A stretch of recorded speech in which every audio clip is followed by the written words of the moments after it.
Ma partenaire et moi avons séjourné dans un Airbnb pendant nos vacances à Bali. Il s'agissait d'un appartement à 2 étages, avec une terrasse sur le toit. Nous avions notre propre piscine. L'endroit était charmant. Dès que nous sommes montés au 2e étage, j'ai senti que quelque chose n'allait pas. Je n'ai rien dit à ma copine pour ne pas l'effrayer, mais j'étais très mal à l'aise. La première nuit, ma copine a eu des terreurs nocturnes. Une entité plus grande la maintenait au sol, tandis qu'une entité plus petite se tenait à côté de la plus grande. Elle a crié dans son sommeil. Je me suis réveillée, j'ai paniqué et je ne l'ai pas trouvée pendant quelques secondes, jusqu'à ce que je la trouve de son côté du lit. Elle était visiblement bouleversée, mais elle s'est rendormie. Après la panique, je n'ai pas réussi à me rendormir et j'ai regardé la télévision. Il y avait une échelle dans la chambre qui menait à une sorte de mezzanine. Pendant que je regardais la télé, j'ai vu du coin de l'œil une petite fille penchée en bas de l'échelle qui m'observait.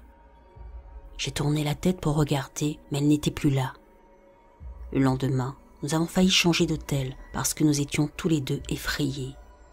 Nous sommes tout de même restés, pensant que nous étions paranoïaques.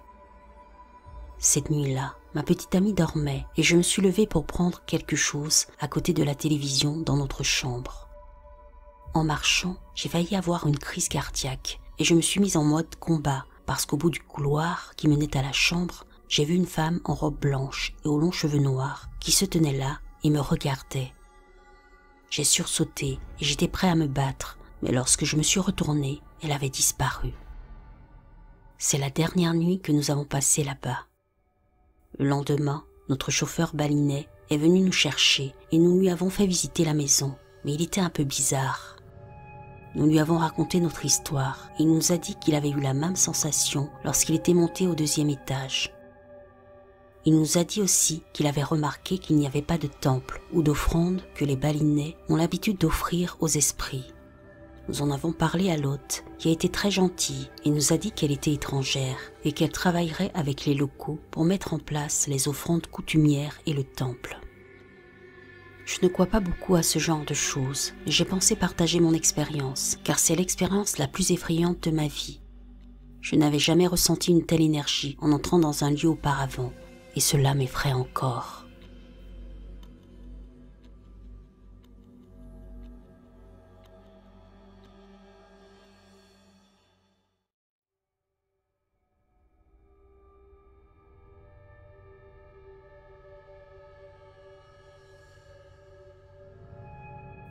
Nous séjournions dans un Airbnb.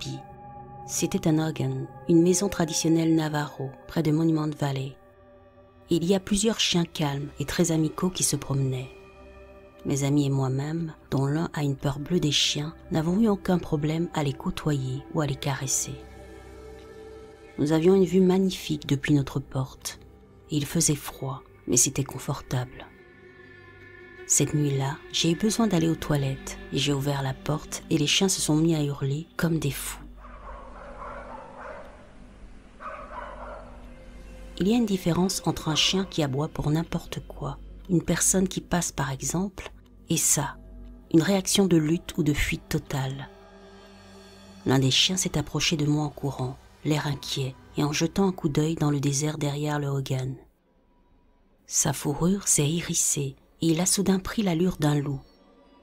Il s'est enfoncé dans le désert à toute vitesse en grognant et en aboyant après une ombre gigantesque qui s'enfuyait.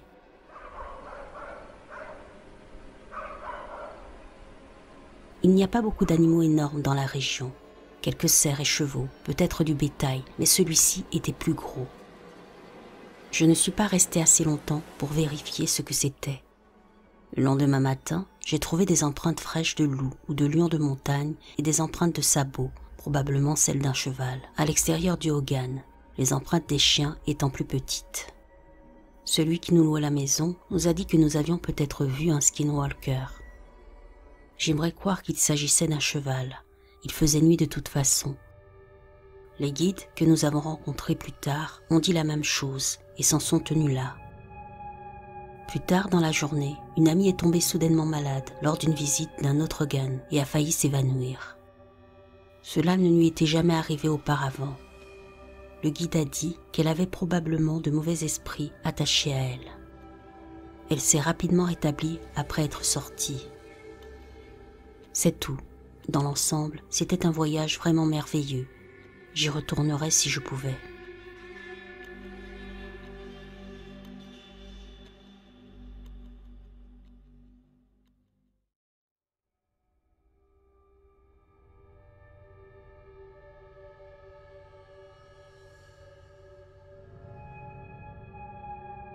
Mon ami et moi avions parcouru l'Asie avec notre sac à dos pendant quelques mois avant de retourner aux États-Unis. Vers la fin de notre voyage, nous nous sommes arrêtés à Phuket, en Thaïlande, et avons pris une chambre dans un Airbnb pour la nuit. Le soir de notre arrivée, nous nous sommes couchés comme d'habitude, en partageant le lit comme nous l'avions fait pendant tout le voyage. Je dormais à point fermé lorsque je me suis réveillée et que mon ami m'a serré le bras avec une expression de terreur pure sur son visage. Alors que je la regardais, ne comprenant pas pourquoi elle était terrifiée, elle m'a dit « Tu vois ça ?» et m'a montré du doigt le coin de la pièce, de son côté du lit. J'ai levé les yeux et j'ai vu cette grande figure qui bougeait, s'étendait et s'effondrait en même temps. J'ai eu l'impression que l'énergie était aspirée de la pièce. Elle semblait être un mélange de noir et de rouge métallique incandescent. Il ne ressemblait pas du tout à un être humain. Mon cerveau n'arrivait même pas à comprendre ce que je voyais. Alors naturellement, j'ai répondu à mon ami en pointant le coin du doigt, en tremblant et en répondant « Oui, ça grandit ». Ce qui est vraiment bizarre, c'est que la dernière chose dont je me souvienne, c'est d'avoir pointé du doigt, d'avoir eu peur et de m'être réveillée le matin. Je me suis endormie, mais c'est plutôt comme si je m'étais évanouie. Le lendemain, nous n'en avons même pas parlé. Nous nous sommes dit, c'était étrange, hein, et nous sommes passés à autre chose. Des années plus tard, nous avons comparé nos notes sur ce que nous avions vu et vécu. Celles-ci concordaient en tout point, qu'il s'agisse de ce que nous avions vu, de ce que nous avions vécu ou de ce que nous avions ressenti. C'est l'une des choses les plus étranges qui me soit jamais arrivée et je n'ai jamais pu trouver d'explication à ça.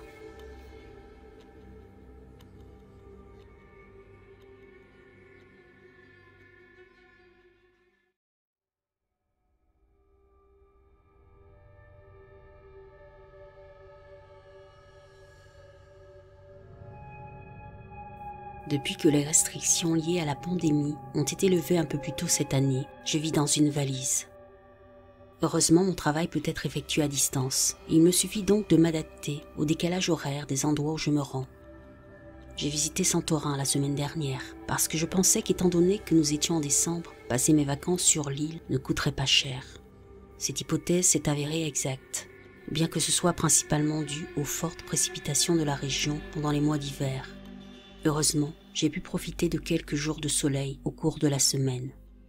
La première nuit des vacances a été plutôt calme. Je logeais dans un Airbnb à Pyrgos, l'une des villes de l'île de Santorin. C'est une ville assez petite. J'avais lu qu'elle était médiévale. Il y a une place publique qui est vraiment pittoresque. L'Airbnb était l'une de ces fameuses maisons cycladiques que l'on voit toujours lorsque les gens partagent des photos de Santorin, blanc ivoire et d'hommes bleus. Je m'intéresse toujours à l'histoire des lieux avant de les visiter. Mais comme il s'agissait d'un jour férié et que j'avais l'intention de le passer sans stress, je n'ai pas lu l'histoire de l'île avant de réserver mon vol et mon hébergement. J'avais toujours voulu visiter Santorin et profiter de ce dont les gens parlaient avec enthousiasme. Il s'agissait d'une expérience unique et j'adore m'abreuver de nouvelles expériences. Même hors saison, l'île est magnifique.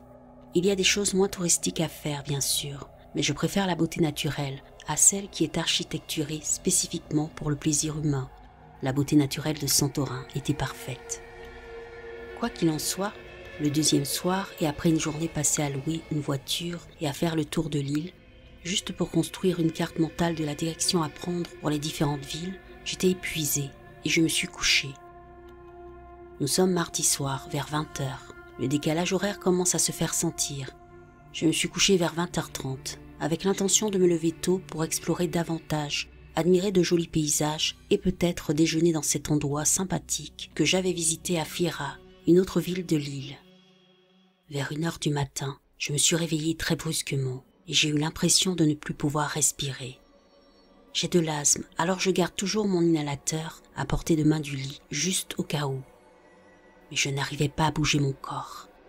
J'avais l'impression que quelque chose était sur ma poitrine, m'empêchant de respirer. Je ne pouvais pas atteindre mon inhalateur, tout mon corps était collé au lit. Et là, j'ai vu quelque chose que je ne peux pas expliquer. Une ombre se tenait à côté du lit. Elle ressemblait à une personne très âgée, un peu bossue. Je ne pouvais pas distinguer le visage, ni même l'emplacement des yeux. Tout ce que je savais, c'est qu'on m'observait. De toute évidence, ce n'étaient pas les quelques minutes les plus festives de ma vie, car je perdais aussi mon souffle. En fait, je paniquais. Et soudain, j'ai accepté que j'allais mourir.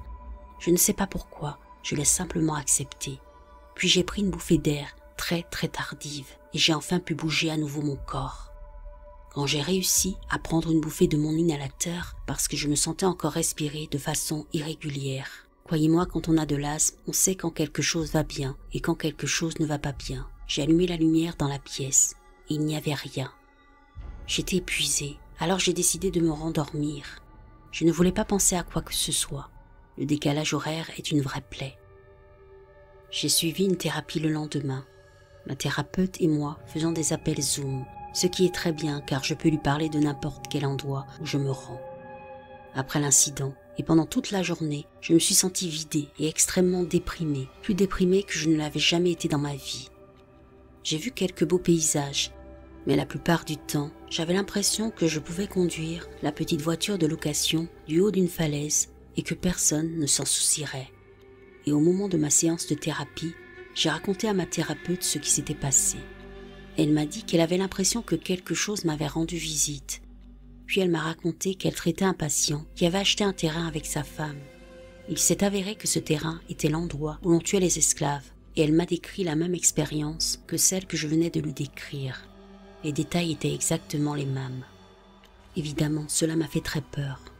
J'avais un peu peur de dormir, mais comme j'avais payé l'Airbnb pour toute la semaine et que j'avais besoin d'acclimater mon horloge biologique à l'heure grecque, il n'était pas possible de rester dans un autre hôtel, car c'était la basse saison à Santorin, ce qui signifie que les hôtels sont fermés pendant toute la saison hivernale.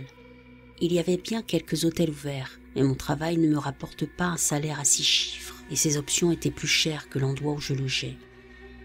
J'ai très bien dormi la nuit suivante, et la nuit d'après, pas de dépression ni d'idée de suicide non plus. J'étais curieux de connaître l'histoire de l'île en raison de mon expérience. Alors j'ai fait une recherche sur Google pour savoir quel décès s'était produit à Pyrgos. Il s'avère que Santorin est connu pour être l'endroit le plus infesté de vampires au monde. Ils avaient l'habitude d'amener des vampires présumés pour les tuer. À Santorin, un vampire est appelé Vraikolakas. Apparemment, le mythe est une telle réalité à Santorin que les habitants de l'île n'ouvrent la porte qu'après le 2e coup. Car si quelqu'un ouvre au premier coup et que le visiteur est un Vraikolakas, il entrera dans la maison. Je n'avais aucune idée de ce mythe ou de l'histoire de l'île avant de partir.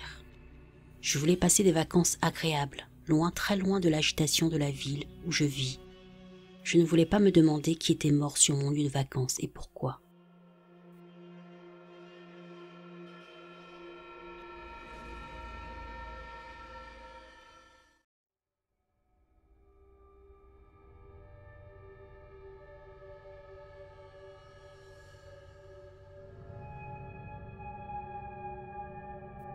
Ma fille et moi venons de rentrer de notre voyage en Virginie, où nous avions réservé un Airbnb pour 6 nuits. Nous sommes partis après la 3e. L'hôte avait l'hospitalité du Sud, mais quelque chose n'allait pas dès le début. Le code de la porte utilisé était une série de 7 chiffres, et il était presque impossible pour moi de m'en souvenir. J'ai fini par nous enfermer dehors à l'arrivée et au déchargement, et j'ai dû marcher jusqu'à la maison de l'hôte pour lui demander à nouveau le code. Elle nous a accueillis et a commencé à nous poser des questions, mais elle s'est surtout adressée à ma fille de 8 ans. J'ai trouvé ça étrange. De plus, à notre arrivée, elle nous a dit que nous devions fermer les rideaux, même si c'est un endroit sûr, parce que nous sommes 2 filles. Il faut savoir qu'il n'y a pas d'autres maisons dans les environs, puisqu'il s'agissait d'une immense propriété privée. Nous sommes retournés à l'endroit où nous logions et sommes rentrés dans les lieux. La première nuit, j'ai entendu ce qui ressemblait à un insecte assez gros, à carapace dure, qui volait continuellement dans le mini-split de la chambre. Cependant, après 18 heures de voyage, j'étais trop fatiguée pour m'en préoccuper. La deuxième nuit a été une autre histoire. La salle de bain attenante à la chambre du deuxième étage n'arrêtait pas de faire un bruit métallique pendant que nous étions au lit.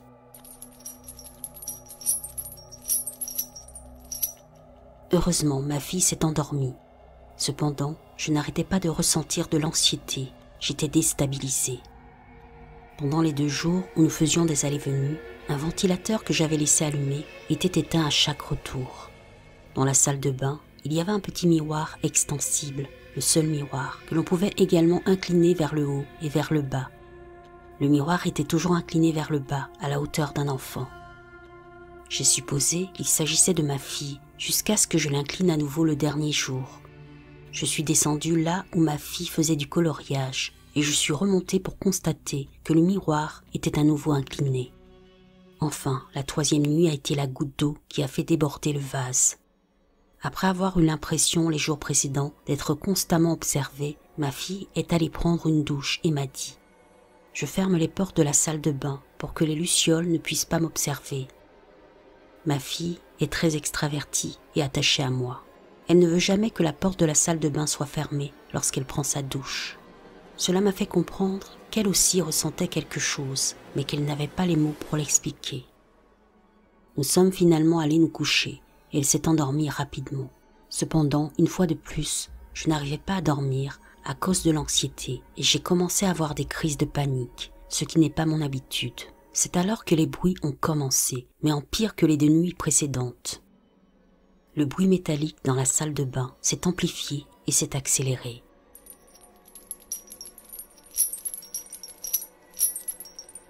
J'ai essayé de me dire qu'il s'agissait d'une souris. Cependant, j'ai dormi dans des cabines où il y avait des souris qui laissaient des excréments, faisaient des couinements et que l'on pouvait entendre se déplacer. Rien de tout cela ne s'est produit. J'ai alors entendu ce qui ressemblait à quelqu'un qui manipulait les objets laissés sur le comptoir de la salle de bain et j'ai eu l'impression qu'il avait fait tomber un verre. Ensuite, j'ai entendu la porte du placard situé en face du lit s'ouvrir. Mais mes valises étaient dans le passage et j'ai entendu la porte les heurter. Ces bruits ont duré des heures. Tout en moi me disait de courir, de protéger ma fille et de partir au plus vite. Le lendemain matin, je suis allée dans la salle de bain et j'ai vu des empreintes de pas boueuses qui sortaient de la douche et se posaient sur une serviette blanche posée devant la douche. Il n'y en avait pas la veille. J'ai essayé de l'expliquer, mais je n'y suis pas parvenue. Ce n'était pas ceux de ma fille. De plus, elle n'avait pas joué dans la boue ces jours-là. J'ai immédiatement commencé à faire nos valises pour ne plus jamais revenir. Après 2 nuits sans retour, l'hôte m'a envoyé un message et m'a proposé une nuit supplémentaire gratuite à ses frais. J'ai évidemment refusé. Il m'a fallu plusieurs jours pour me débarrasser de cette expérience. C'était tellement effrayant que je ne séjournerai peut-être plus jamais dans un Airbnb.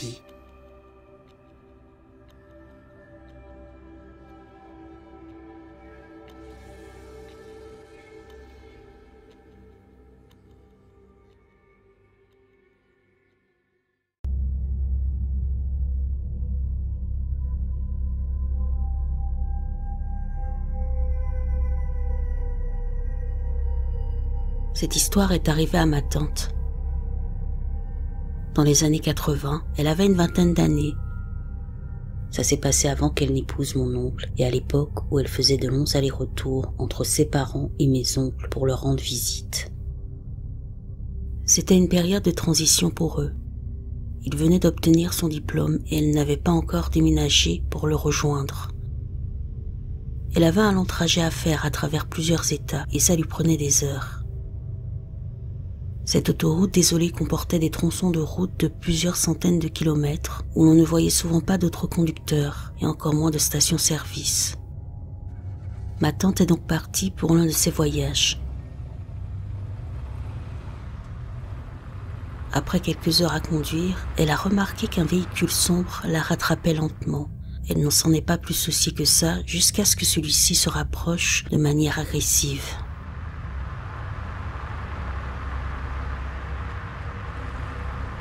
elle regarde dans son rétroviseur, voyant le conducteur pointer sa main vers sa voiture et lui faire signe de se garer. Alarmée, elle ralentit rapidement et commence à chercher un endroit propice pour s'arrêter afin de voir ce qui ne va pas avec sa voiture.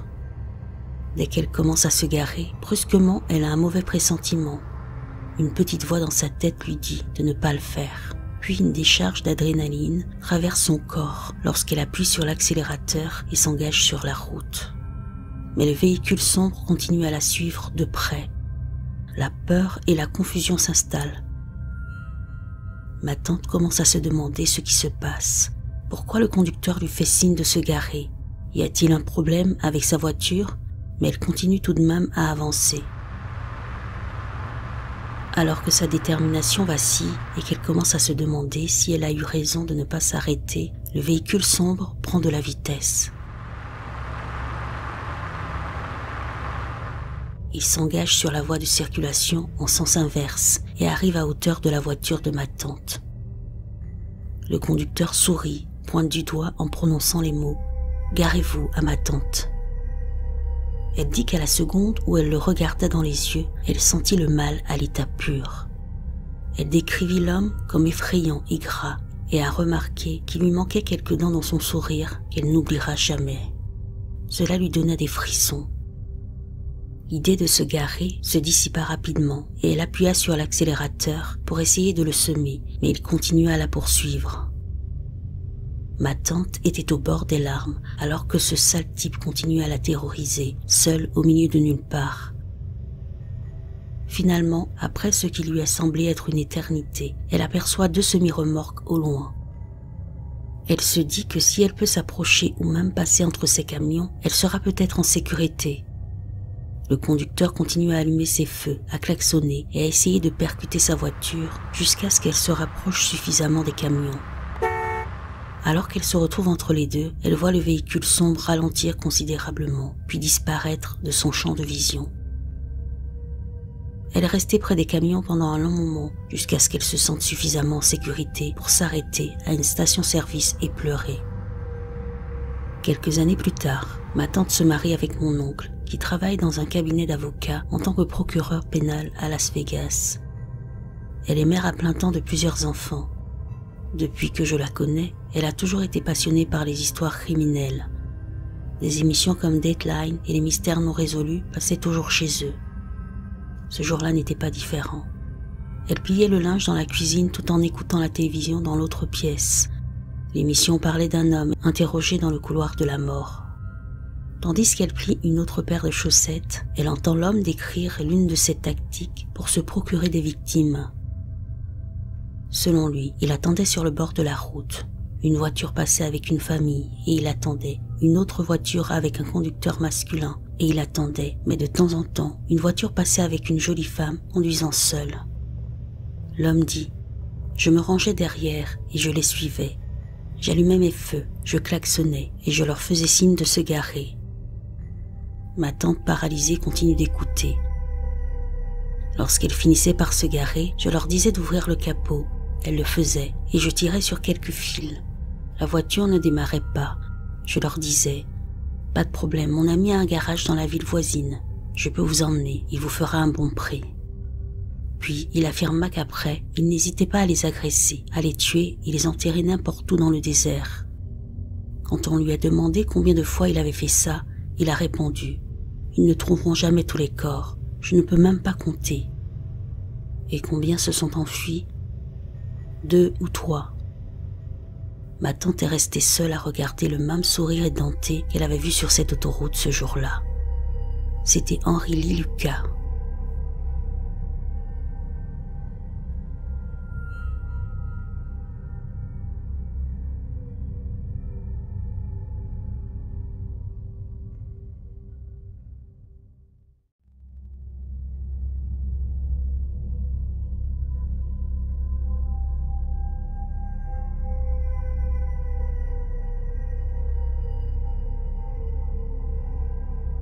J'avais environ 17 ans à l'époque. J'étais chez mon petit ami, je regardais un film et nous nous sommes endormis tous les deux. Et quand je me suis réveillé, il était presque 3 heures du matin et mon couvre-feu était officiellement dépassé. C'était avant l'époque des téléphones portables, donc je n'avais aucun moyen d'appeler à la maison pour m'expliquer. Mon petit ami m'a raccompagné, il m'a embrassé et m'a dit de conduire prudemment. J'ai grandi dans une banlieue du nord de la Californie. La sécurité n'a jamais été un problème et le chemin de la maison était familier et bien éclairé. J'ai pris place dans ma voiture et j'ai commencé à rouler. J'étais reconnaissante que mon père m'ait rappelé de faire le plein avant d'aller chez mon petit ami, car je pouvais rentrer directement à la maison sans m'arrêter. Il était sur mon dos ces derniers temps parce qu'il me reprochait de mal entretenir mon véhicule. Mes pneus ont récemment dû être remplacés parce qu'ils étaient extrêmement usés et dangereux. Mon père était furieux que je ne les ai pas remarqués et que je roule alors que ce n'est pas sûr. Ma pénitence a donc consisté en de nombreux rappels concernant l'essence, les vidanges, le lavage de la voiture, etc. J'étais nerveuse et distraite parce que je savais que j'avais des problèmes. Je voulais juste rentrer chez moi et en finir. J'ai pris la route entre ma maison et celle de mon petit ami qui traverse la ville d'est en ouest. Je commence à rouler en direction de l'ouest. J'étais à peu près à mi-chemin de la longue route lorsque je me suis arrêté à un feu rouge, juste sous un pont. Dans mon champ de vision, je vois une grande camionnette s'arrêter à côté de moi sur l'autre voie. Je ne fais pas vraiment attention jusqu'à ce que je vois le conducteur gesticuler sauvagement pour attirer mon attention. Je regarde l'homme et je sens mon estomac se contracter et se liquéfier d'un seul coup. Son regard, comme celui d'un prédateur, est terrifiant. Ses yeux sont bleus, mais il me donne l'impression d'être noir. Il me fait signe de baisser ma vitre. Tout me dit non, ne fais pas ça. Mais une autre partie de mon cerveau me dit qu'il est très important qu'il ne se rende pas compte que j'ai peur. Je fais donc descendre la vitre de ma voiture. L'homme me sourit et ça me donne la nausée. Il me dit « Ton pneu est à plat, tu devrais te garer. Je peux t'aider à le changer, juste là, à cette station-service. Il me faut de la lumière pour que je puisse voir ce que je fais. » Il m'offre un sourire, mais celui-ci semble faux. Il n'y a rien de réconfortant là-dedans. Je réfléchis pendant 1 minute. Un pneu crevé, je n'ai même pas senti la voiture trembler une seule fois. Puis je me suis souvenu que mes pneus n'avaient pas plus de 2 semaines. Il essayait de me rattraper, mais pas de m'aider à réparer un pneu. La station-service qu'il m'a indiquée était bien éclairée, mais elle était également fermée. Aucun employé n'était présent, c'était juste une station vide sous les lumières. Tout peut arriver, même sous la lumière, surtout avec cet homme étrange. Je m'empresse de dire « Non, c'est bon, je n'habite pas loin. » Et je remonte ma vitre. Je détourne le regard, mais je le vois agiter à nouveau les bras vers moi et j'entends des cris étouffés. Je jette un coup d'œil et je vois qu'il est en colère, plus qu'en colère. Il me crie dessus et de la salive sort de sa bouche. Je le vois bouger comme pour sortir de la voiture et je décide d'accélérer. Il est 3 heures du matin et il y a peu de voitures, voire aucune, et à ce stade, je serais ravi d'être arrêté par les flics. Je remonte la rue, je ne regarde pas derrière moi, j'ai trop peur. Puis, des phares dans mon rétroviseur, un coup de klaxon, il est derrière moi. Au lieu de continuer tout droit, je décide de tourner brusquement à gauche et de prendre un autre chemin pour me rendre chez moi. De plus, mon frère aîné habite par là et dans le pire des cas, je me garerai dans son allée et je klaxonnerai. De toute façon, je ne veux pas que cet individu connaisse le chemin que je prends habituellement pour rentrer chez moi. Mon cœur s'arrête lorsque je vois la camionnette derrière moi prendre la gauche. Elle ne klaxonne plus, mais continue à me faire des appels de phare.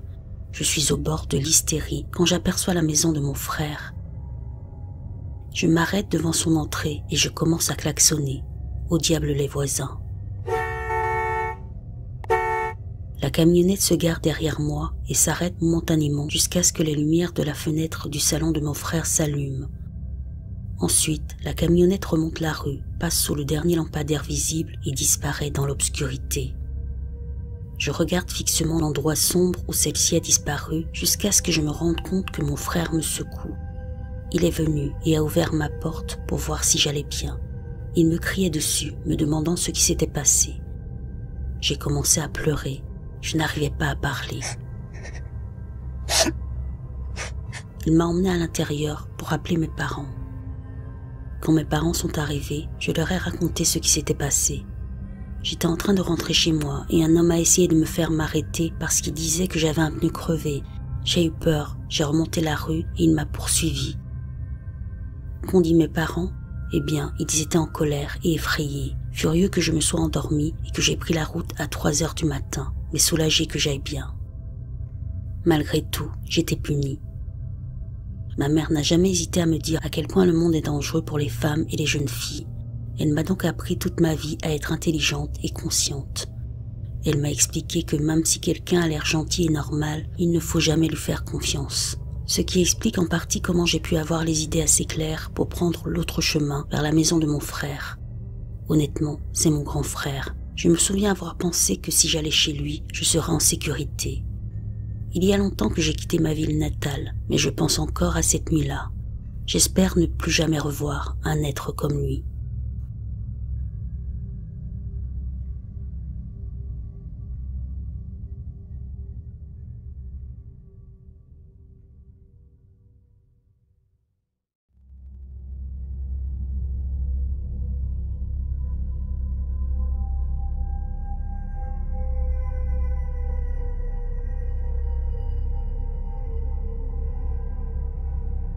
Ça s'est passé dans les années 80. J'avais 18 ans. C'était dans un centre commercial à Topeka, Kansas. Aujourd'hui encore, cela me glace le sang. Ma mère travaillait pour JCPenney, une grande chaîne de grands magasins à l'époque. J'attendais qu'elle quitte son travail pour aller manger ou faire quelque chose de ce genre. Pendant que j'attendais, je suis allée dans une salle d'arcade du centre commercial passer le temps parce que j'étais en avance. J'avais ma fille de 20 mois avec moi. Elle était dans une poussette parapluie. J'ai garé sa poussette entre moi et le jeu vidéo. Elle dormait pendant que je jouais à quelques jeux. Le centre commercial et en particulier la salle d'arcade était plutôt calme car c'était un jour de semaine dans l'après-midi. Il n'y avait pas grand monde. J'ai remarqué qu'un type me regardait dans ma vision périphérique, mais je n'y ai pas prêté attention sur le moment. Alors que je changeais de jeu, il s'est approché de moi et a entamé une petite conversation. Il m'a demandé quel âge avait ma fille, bref, des banalités. C'était un type ordinaire, plus âgé que moi d'une 20aine d'années, chauve, barbu et moustachu. Dès que je l'ai remarqué, j'ai pensé que c'était un sale type. Il était plus proche de l'âge de ma mère que du mien. Puis, il est devenu encore plus bizarre. Il a commencé à me dire que j'étais jolie. Il voulait savoir si j'avais déjà pensé à faire du mannequinat ou si j'en avais fait. C'est à ce moment-là que j'ai compris qu'il préparait quelque chose. Je n'étais pas trop mal, mais je n'avais pas l'étoffe d'un mannequin, loin de là. Je n'ai pas la forme d'une personne qui ferait du mannequinat. La seule chose qui me rapproche d'un mannequin, c'est que je suis grande. Quoi qu'il en soit, il n'a cessé d'essayer de me convaincre de l'accompagner, en me disant qu'il habitait tout près et que ça ne me prendrait qu'une demi-heure et qu'il me paierait bien. Je n'irais nulle part avec un type bizarre. Alors j'ai commencé à trouver des excuses, que ma fille était avec moi, que j'attendais que des amis me rejoignent, que mon petit ami était follement jaloux et qu'il le tabasserait. Il s'est finalement rendu compte que je n'étais pas d'accord et a donc changé de tactique. Il insiste pour que je le suive jusqu'à sa voiture dans le parking afin qu'il me donne sa carte de visite au cas où je changerais d'avis. Il est tout à fait charmant, mais non, je ne vais pas sortir dans un parking qui est pratiquement désert. Je vois enfin ma sortie lorsque le policier chargé de la sécurité du centre commercial passe devant moi. Je me dirige vers lui et lui demande de m'accompagner jusqu'à l'endroit où ma mère doit me retrouver, toujours à l'intérieur du centre commercial, et pendant que nous marchons, je lui parle du type effrayant et lui dis qu'il pourrait peut-être garder un œil sur lui. C'est la dernière fois que je le vois dans le centre commercial, mais j'ai revu son visage dans le journal. Il était recherché par le FBI. Ma mère me l'a montré après que je lui ai parlé du vieux type effrayant qui essayait de me faire poser pour lui. Christopher Wilder, un putain de tueur en série. Il était dans la région car il avait tué et jeté le corps d'une fille qu'il avait kidnappée dans un centre commercial de l'Oklahoma à 2 comtés de l'endroit où je l'ai rencontré. Son mode opératoire consistait à ramasser des filles pour qu'elles soient mannequins pour lui. Aujourd'hui encore, je suis effrayée à l'idée d'avoir parlé avec lui et d'avoir été une victime potentielle, et j'ai des frissons en pensant à ce qui serait arrivé à ma petite fille si je l'avais suivi. On l'appelait le tueur de la reine de beauté.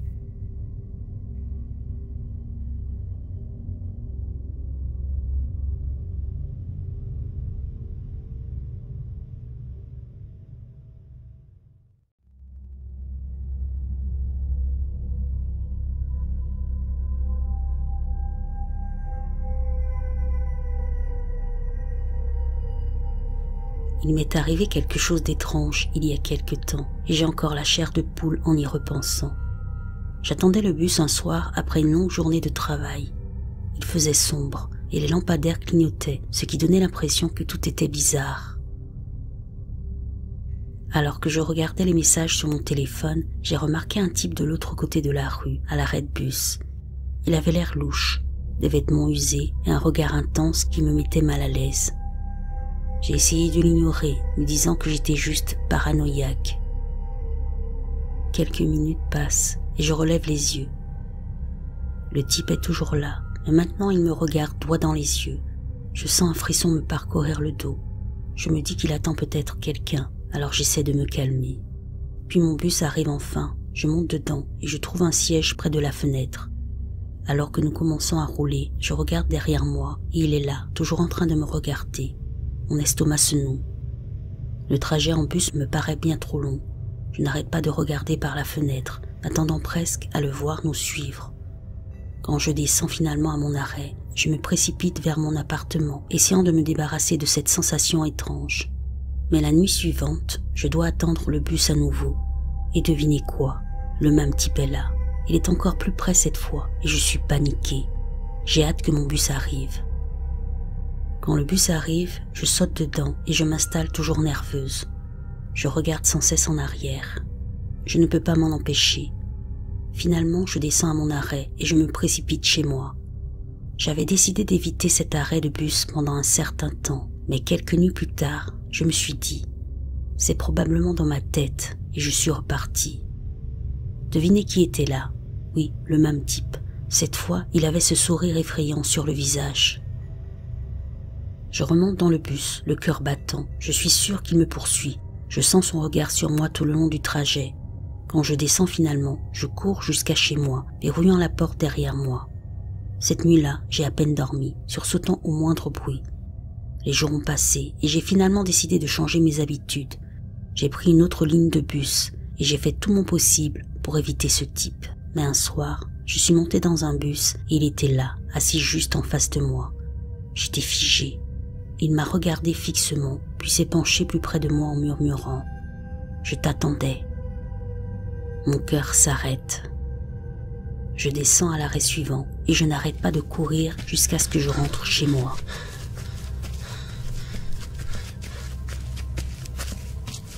Je verrouille la porte et m'assois dans mon salon, essayant de comprendre tout ça. Le lendemain matin, je décide de le dénoncer à la police. Je leur ai raconté ce qui s'était passé, mais ils m'ont regardé comme si j'étais folle. Ils ont dit qu'ils ne pouvaient pas faire grand-chose à moins qu'ils ne me fassent quelque chose. J'ai commencé à porter du gaz poivré et j'ai demandé à des amis de m'accompagner jusqu'à l'arrêt de bus.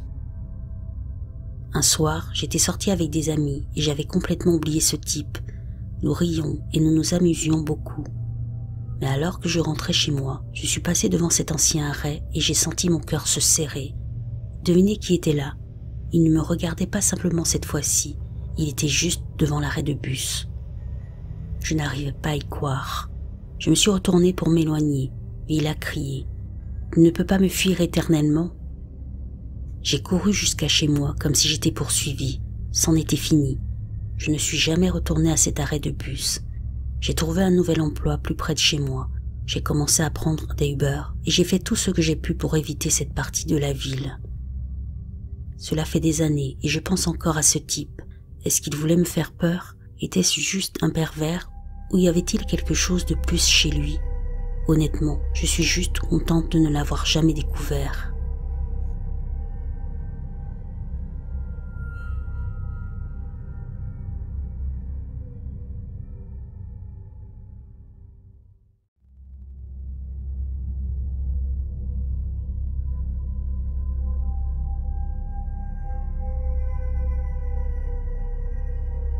Tout a commencé dans une station-service à Evanston. Je me suis garé sur ce parking pour faire le plein en arrivant du Colorado. Il était assez tard. Je ne me souviens pas de l'heure exacte, mais il était suffisamment tard pour qu'il y ait personne dans les rues et que le calme règne à l'extérieur. Alors que je me dirigeais vers la station-service, il y avait un vieux pick-up déglingué garé devant et je crois qu'il y avait une autre voiture plus récente. Je vais supposer que c'était celle de l'employé. Quelque chose dans ce camion m'a semblé si bizarre. Je n'ai pas de raison logique de dire pourquoi, mais j'ai tourné la tête pour voir s'il y avait quelqu'un à l'intérieur. Il n'y avait personne, et au fond de moi, j'ai pensé que quelqu'un d'autre se trouvait dans la station-service. Je suis entré. Je ne me souviens pas très bien de l'employé, juste qu'il avait cette expression aigrie habituelle quand on esclave salarié en fin de soirée. Je me suis dirigé vers le réfrigérateur pour prendre une boisson, et j'ai regardé tout autour de moi à la recherche de cet autre client. Personne. Personne ne faisait le moindre bruit. Pour une raison ou une autre, cela m'a donné un sentiment étrange. J'ai payé mes affaires et je suis allé faire le plein d'essence.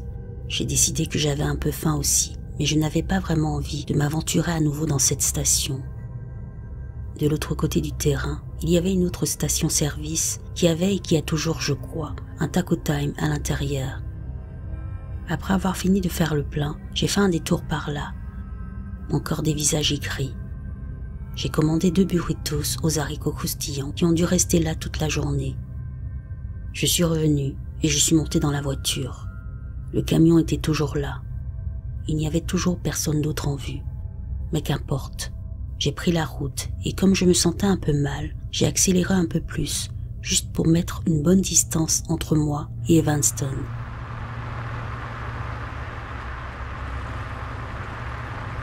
J'avais déjà fait un bon parcours et je me dirigeais vers les environs d'Emery. C'est alors que j'ai vu les phares. Rien d'extraordinaire. J'étais la seule voiture sur cette portion de route à ce moment-là. Au milieu de la nuit, dans l'obscurité, un peu de compagnie devait être bien. Et pourtant, je n'ai pas pu m'empêcher de penser que le conducteur devait conduire très vite pour réduire cette distance. Encore une fois, pas de problème. Les gens aiment parfois s'engager à fond sur la route. Peut-être pas autant au milieu d'une nuit noire sans lune, mais bon. Eh bien, ce véhicule m'a rattrapé. Je n'ai pas cessé de jeter des coups d'œil dans le rétroviseur, de plus en plus inquiet. Et pour cause, au fur et à mesure qu'il se rapprochait, je pouvais voir à la hauteur et à l'espacement des phares qu'il s'agissait d'une sorte de camionnette. C'était la fameuse camionnette.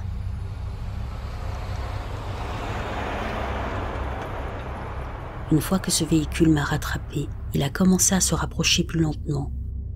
Personne n'a allumé de phare, ni klaxonné, ni quoi que ce soit d'autre, mais il s'est rapproché de plus en plus.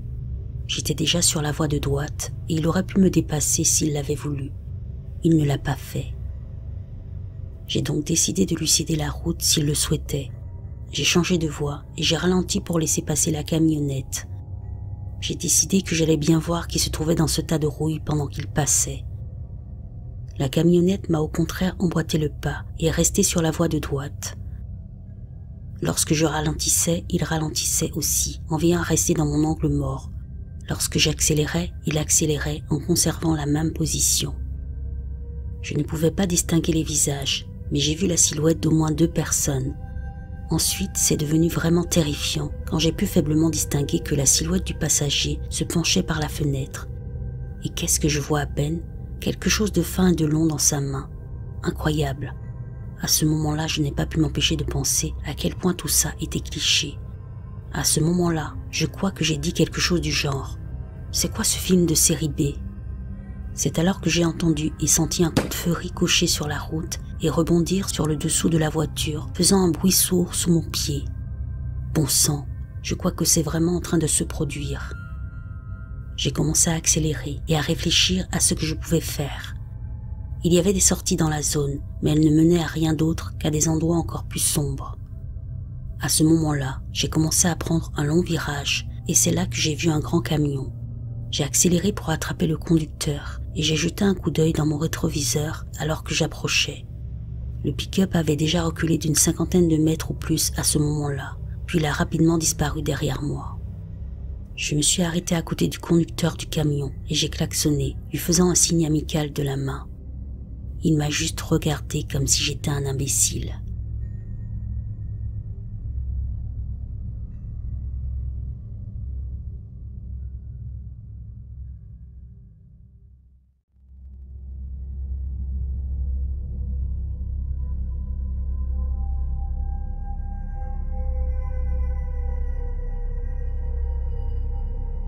Alors que je quittais mon domicile pour aller travailler ce soir, j'ai remarqué un véhicule garé dans l'herbe de l'autre côté de la rue, environ 2 maisons plus loin.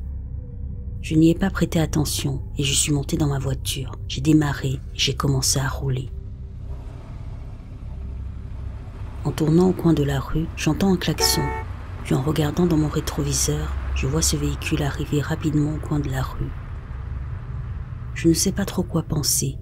Est-il ivre? Essaie-t-il de m'avertir de quelque chose? Me prend-il pour quelqu'un qu'il connaît? Peut-être essaie-t-il d'attirer mon attention. Je ralentis et je me range sur le côté de la route en pensant qu'il me dépasserait, mais au lieu de ça, il se place juste derrière moi. Son véhicule est si proche du mien que je ne vois même pas ses phares. Je sors la tête de ma fenêtre pour le regarder et je crie. « Ça va ?» Il me regarde fixement. Je crie « Il y a un problème ?» Et il continue à me regarder fixement en silence. Je commence alors à conduire et il continue à me suivre de très près. Je prends à gauche, il prend à gauche. Je prends à droite, il prend à droite. Je prends encore à gauche et il me suit. À ce stade, je sais qu'il me suit activement, mais je n'ai aucune idée de la raison. Je vois un policier arrêter quelqu'un dans la rue et je décide donc de garer mon véhicule sur le bas-côté. Ce faisant, celui qui me suivait est passé à côté de moi et a disparu de mon champ de vision. Je recommence à rouler et alors que je descends la rue et tourne dans le coin, je le vois qui m'attend sur le côté de la route. Lorsque je le dépasse, il se place à nouveau derrière moi. Je me rends dans une place très fréquentée en essayant de le semer. Je pense l'avoir perdu pendant 1 minute et je le vois traverser le parking et venir vers moi. Je prends mon téléphone pour faire des photos. J'ai pu prendre une photo de sa voiture, de sa plaque d'immatriculation et une photo de lui. Il a vu mon téléphone dans ma main et s'est éloigné de moi. J'appelle la police pour signaler ce qui s'est passé. Peu après, le véhicule était garé au même endroit, en face de 2 maisons vides. Lorsque l'agent est arrivé, il a déclaré qu'il n'y avait personne à l'intérieur. Je lui ai demandé de relever la plaque d'immatriculation avant de partir. Je lui ai également demandé de vérifier les maisons parce qu'elles étaient vacantes et que c'était étrange que son véhicule soit stationné là. L'officier a frappé à la porte et l'homme qui me suivait a ouvert. Ils lui ont dit qu'ils avaient reçu un appel d'une femme déclarant qu'il la suivait. Bien entendu, il a menti et nié en bloc. L'agent lui a demandé s'il avait quitté la maison aujourd'hui et il a menti en disant qu'il était juste sorti pour aller chercher de l'essence et qu'il était rentré directement. Il a dit à l'agent qu'il louait la maison pour le week-end de la fête du travail. Cette maison est vacante depuis 2 ans. Personne ne l'a jamais louée, ni même visitée. Ce type s'est présenté aujourd'hui, il n'était pas venu pendant le week-end. Il m'a suivi pendant au moins 5 kilomètres et nous sommes passés devant 3 stations-service. Il n'était donc pas venu pour faire le plein. L'agent a cru à sa parole et est parti. Il n'a jamais vérifié la plaque d'immatriculation ni obtenu d'informations. Il m'a dit qu'il ne pouvait rien faire puisque c'était sa parole contre la mienne et que comme je n'avais pas été blessé, ce n'était pas un appel prioritaire. Donc cette personne est sur un terrain vague en contrebas de chez moi. J'ai 3 filles adolescentes qui vivent dans notre maison. Je suis complètement paniquée par cette situation et je suis confuse par ce qui s'est passé ce soir. Être suivi est une chose horrible et effrayante, mais maintenant cette personne est juste à côté. Je ne comprends pas pourquoi il m'a suivi, je ne comprends pas pourquoi il a menti à l'agent, je ne comprends pas pourquoi l'agent n'a pas pris la situation plus au sérieux. Tout simplement parce que je n'ai pas été blessée. Je suppose qu'être blessé émotionnellement et mentalement ne compte pas. Je pensais qu'il mentirait et dirait que c'était moi qui le suivais ou le harcelais. Mais il a agi comme si rien ne s'était passé. Et s'il loue cette maison, pourquoi ne garde-t-il pas son véhicule dans l'allée? Je suis tellement confuse, j'ai peur.